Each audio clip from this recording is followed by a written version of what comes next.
Hot topic and issue pag-usapan natin. Barbie Sue o mas kilala bilang Sanchay ng Meteor Garden pumanaw na. Pumanaw na nga ang aktres na si Barbie Sue o mas kilala bilang Sanchay na pinagbibidahan niya sa series na Meteor Garden sa edad na 48 dahil sa pneumonia.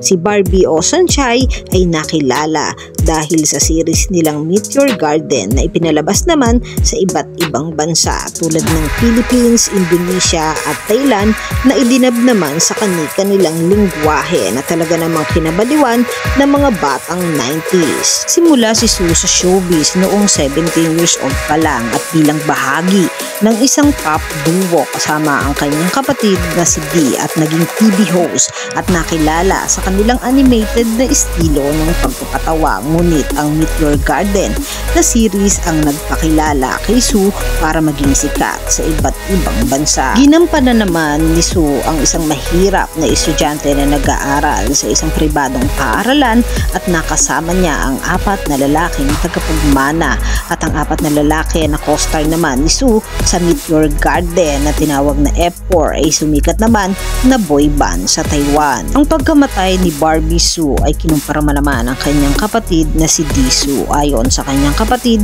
nagbakasyon sila sa Japan para mag-celebrate ng Chinese New Year. Ngunit sa kasamaang palad, nagkaroon ito ng sakit na pneumonia na sanhi ng kanyang pagkamatay. Nag-post naman ng isang blankong itim na larawan sa kanyang social media ang isa sa miyembro ng F4 na si Ken Chu. Kalakip ang larawan ng grupo kasama si Sue.